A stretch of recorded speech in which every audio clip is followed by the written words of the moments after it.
Saudara-saudari yang diberkati Tuhan, selamat pagi semua.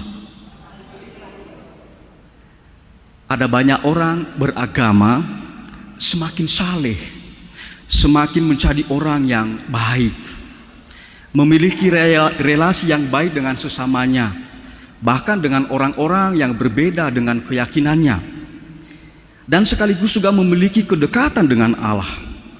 Maka orang-orang ini memahami hukum sebagai hukum yang memerdekakan, bukan hukum yang terbebani, yang membuat manusia terbebani, tetapi sungguh-sungguh hukum yang memerdekakan.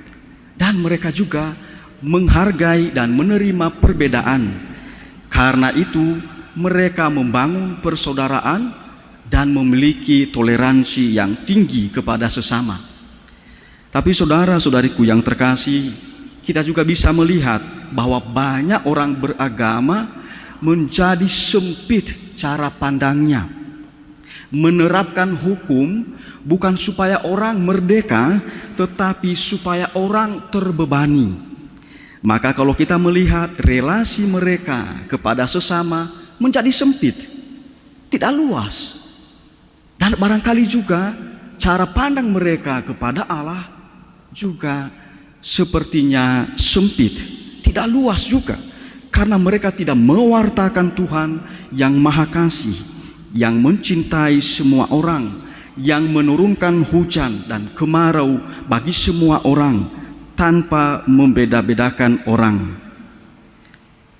Injil hari ini yang barusan kita dengarkan dalam Injil Matius bab 9 ayat 14 sampai 17, kita bisa melihat bagaimana kelompok murid Yohanes, dan sebagian di antara mereka itu adalah orang-orang Farisi, memiliki kecenderungan cara pandang yang sempit.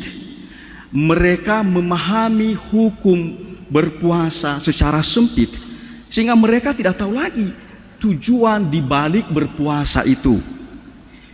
Maka mereka bertanya, Yesus, kami dan orang Farisi berpuasa, kenapa murid-muridmu tidak berpuasa? Hari ini berpuasa, kenapa mereka tidak berpuasa? Saudara-saudariku yang terkasih, mereka memahami hukum berpuasa dengan tidak sesuai harapan Yesus sendiri.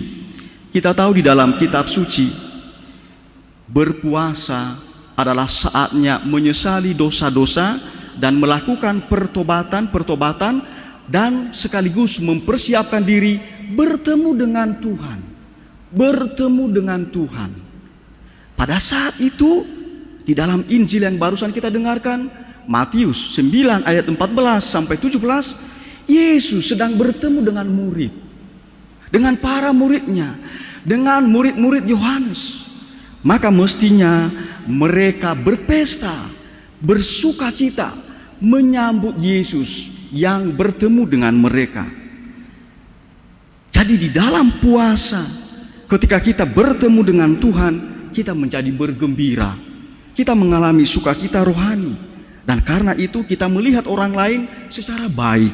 Sebagai saudara-saudari, kita membina relasi dengan mereka. Horizon berpikir mereka, berpikir kita menjadi terbuka, sehingga dengan demikian kita bisa memahami bahwa berpuasa mau mempersiapkan diri untuk bertemu dengan Yesus. Saudara-saudariku yang terkasih, setiap kali kita merayakan Ekaristi, sesungguhnya kita juga sedang bertemu dengan Yesus. Karena kita menyantap tubuh Yesus. Pertanyaan sederhana, apakah kita yang bertemu dengan Yesus itu bahkan menyantapnya menjadi bagian dari kehidupan kita, kita mengalami sukacita, kita bergembira, dan karena itu terwujud di dalam kehidupan nyata kita.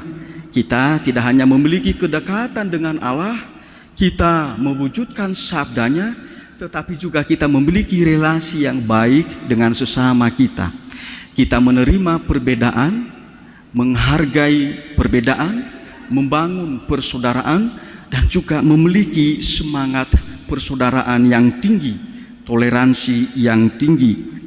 Dengan demikian kita adalah orang-orang yang setiap saat bertemu dengan Tuhan Yesus, karena kita sungguh-sungguh dihinggapi oleh sukacita yang datang dari Tuhan Yesus sendiri melalui Ekaristi, melalui sabda-sabdanya yang kita dengarkan setiap saat.